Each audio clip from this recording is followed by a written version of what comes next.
Alright guys, so welcome to Salesforce Assignment number 1. And the assignment goes like this. Output a table of accounts. Your table must include the following columns: an account name, billing state, phone number, as well as a website. So when I was first given this assignment, I was told to replicate an application that looks like this. This is the actual Salesforce application that I was told to replicate during the interview process.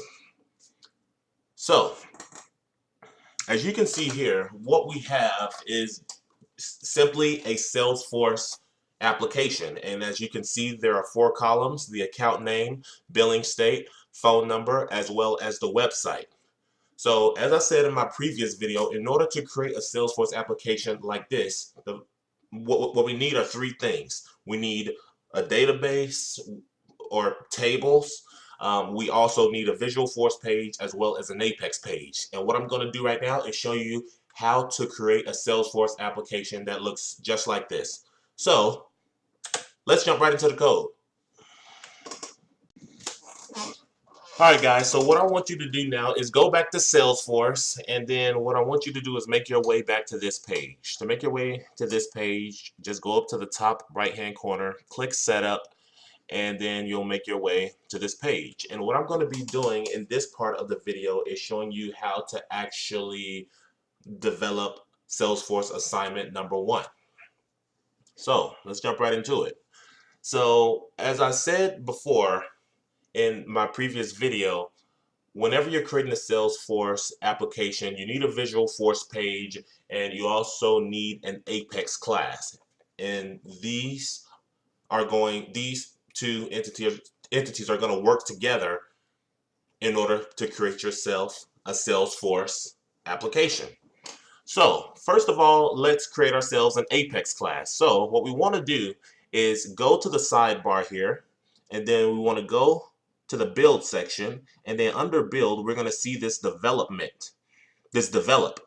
We just want to expand that. Once we expand that, we're going to see Apex classes. So let's create an Apex class. We click here, and it's going to take us to all the Apex classes that we've created. If you're creating an Apex class for the first time, you won't see any of these classes because simply you have not created an Apex class before. If you're creating one for the first time, you want to go here and click New. Once you click New, what you need to do next is start to write your Apex class. Now, Apex classes are going to look very similar to Java, but there are just some slight differences to it. So let me just go in and write the class now. So we're going to go public class, and let me zoom this in for you guys. All right, we go public class. We're going to name this Salesforce Assignment 1. All right.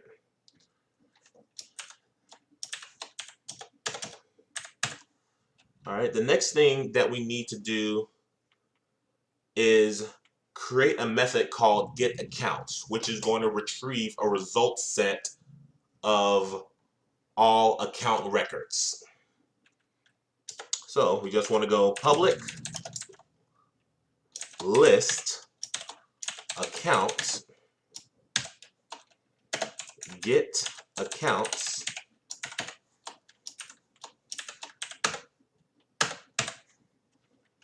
and then from here we just want to go return select ID, name, phone, website, billing state from account order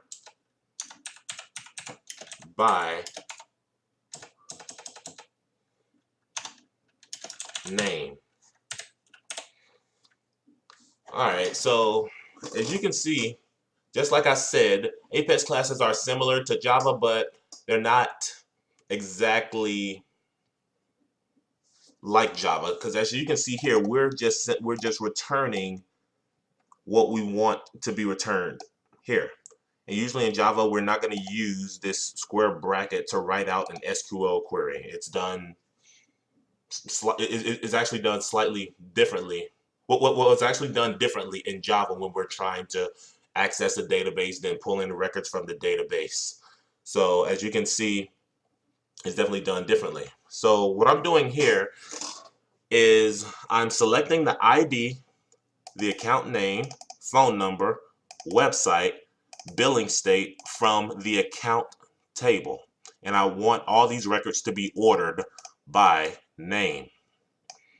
And that's pretty much it. It's pretty straightforward. So what I want to do now is save this and actually create myself my Visualforce page now. So I'm going to save this class, and when I save it, you're going to see that the Apex class name is Salesforce Assignment 1. And based on your name of the class, based on the name of the class that you created, that's going to be the exact name of the Apex class or file. All right, so we're done with this. Now what we want to do is go to our Visualforce page. You want to create one of those. So we go back down to our sidebar, we go under Develop, and then we scroll down until we see Visualforce Page, which is right here. Click on that, and just like the Apex class, you're going to see a list of all the Visualforce pages that you've created already. And what you want to do is create yourself a brand new Visualforce page. So we want to go to New, and we want to give this a name. So we just want to go Salesforce Assignment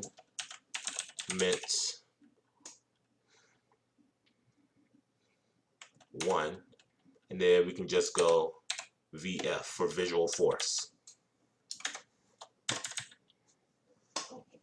All right, and we can pretty much name this the same thing, this name down here.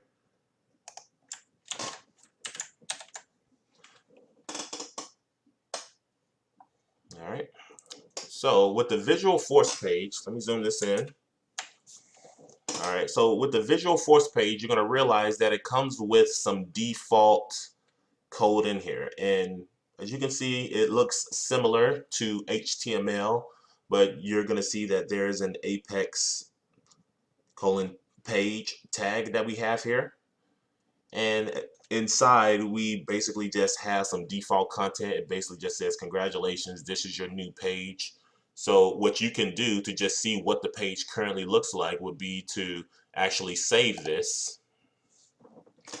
And you can actually just preview here, and it's going to open up a new tab. This is currently what that page looks like, the Visualforce page. Congratulations, this is your new page. And as you can see, it's in this H1 tag. This congratulations is in this H1 tag, and basically just has some text right below it. This is your new page. All right, so what we want to do is remove all of the content between the Apex page tags. All right, so this is what we want to do now. What we want to do now is actually create ourselves a title attribute and a controller attribute, which are going to go into this Apex page tag. So we want to go title equals, and then pretty much just the title. We can go Salesforce Assignment 1 VF. Pretty much that's the name of this Visualforce page we can put here. And for the controller, we're actually going, for the controller attribute, we're actually going to be referring to the Apex class that I just created earlier. So I want to go controller, set this equal to Salesforce Assignment 1. that is the Apex class. And just to double check it, we can have an Apex class tab, another tab actually open. And this is actually the name of the class, the Apex class that I just created, Salesforce Assignment 1. Salesforce Assignment 1. And this controller that we have here, I would say is something like inheritance. So basically, we're going to be referring to this Salesforce Assignment 1 class to determine what fields can be pulled from that accounts table. All right, so let's zoom this in. And the next thing that we want to do is create ourselves a section header. So you want to go Apex, and as you can see, we have a drop down here, which makes it easier to access and populate code instead of actually having to type it out. Apex section header. So we can just simply go here and click, and it creates a section header closing tag there. We want to go title equals, and then in quotes, Salesforce Assignment 1. Now this is actually going to create the header of our Apex. No, this is actually going to create the header of our Salesforce assignment. All right. Now after that, I want to create myself a page block. Now this page block is going to consist of the table of the data that's going to be pulled from that accounts database table. All right, so let's just type out the code right now, and I'll show you how it looks like afterwards. We're just going to go Apex page block title equals all accounts.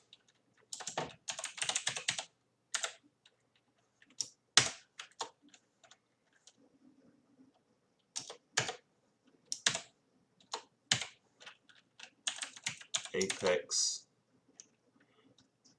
page block, and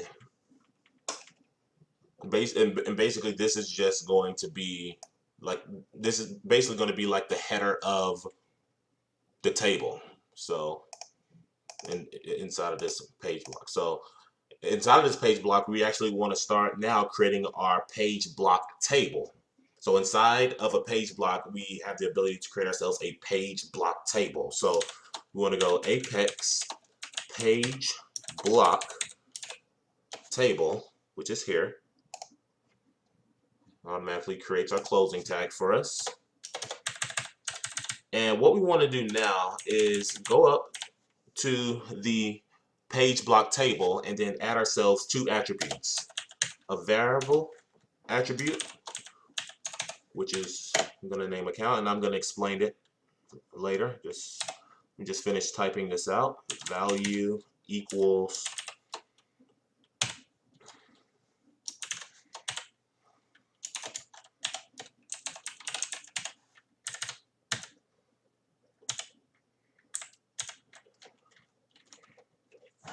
Alright, to just explain line number 5, I'm creating myself a page block table tag, and inside that tag I have two attributes, a variable attribute and a value attribute. So what's happening here is that I'm creating a variable attribute because instead of actually typing out a lot of long values, I just can have myself a account variable. You know, so this is the actual value that this account variable is referring to. And this allows us to access that accounts table. So let's start creating our columns now.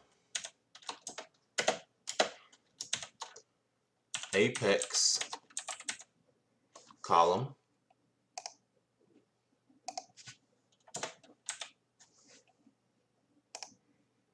Okay, have our apex column. We just want to go value equals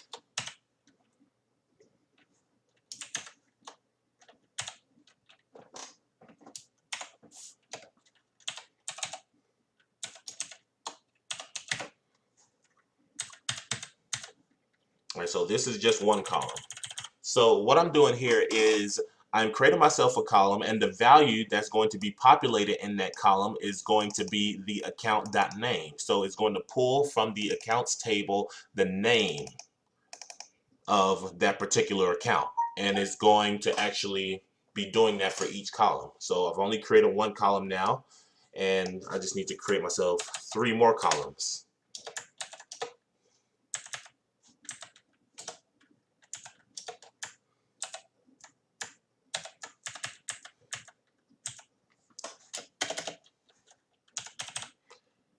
The reason I'm spacing this is to pretty much just distinguish what's going on between the tables and the columns to make it a whole lot more clear. So we know we're going to be grabbing the account name. We're also going to be grabbing the billing state.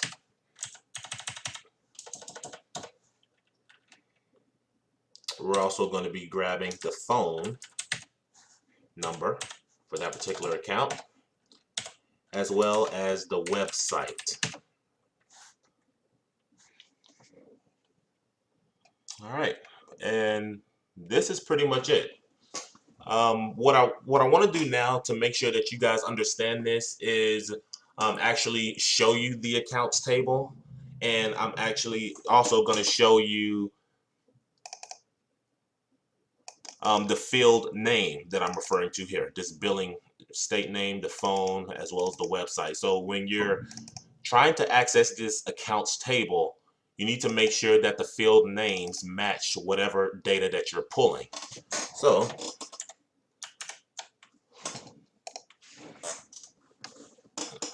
this is what I want to do now. I want to go up to the top here, click on accounts. I want to open this in a new tab.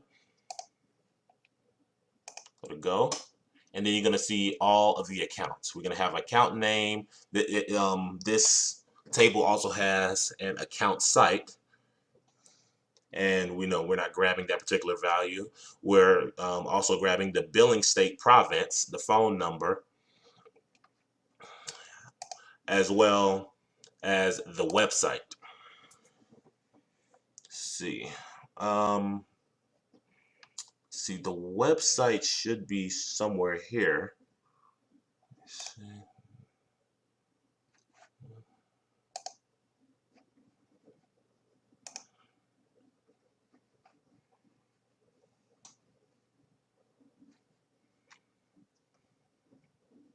So if we go here, we click on the account name,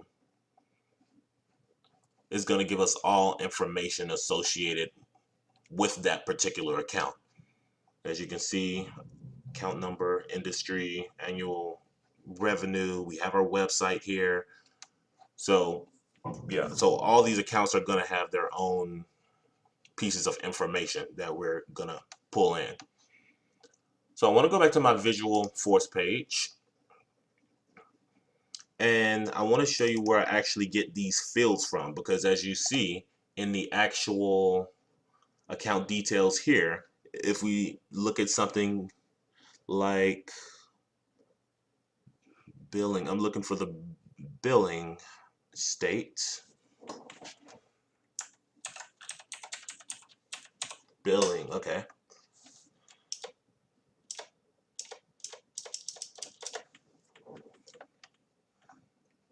Go back.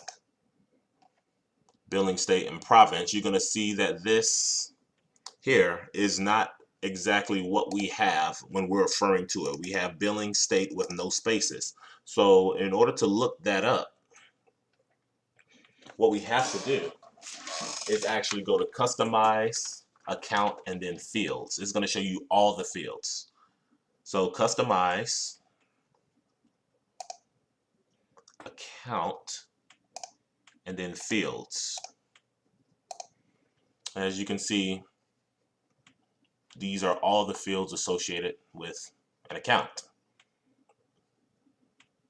And this is the actual field name that we're referring to here. All right, and that's pretty much it. So what we need to do now is just save this Visualforce page.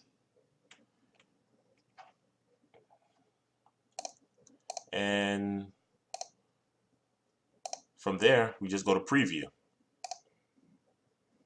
We go to preview, and then you're going to see that we have this Salesforce Assignment 1, which, let me go back to this edit to just make sure you guys are following along with everything. Salesforce Assignment 1, which is what I created under this section header. You can also see that we have all accounts, which is right here, page block. We just titled it all accounts.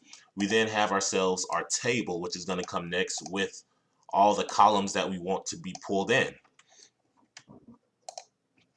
Have a table with all the columns that we want to be pulled in, the account name, billing state, phone, as well as the website.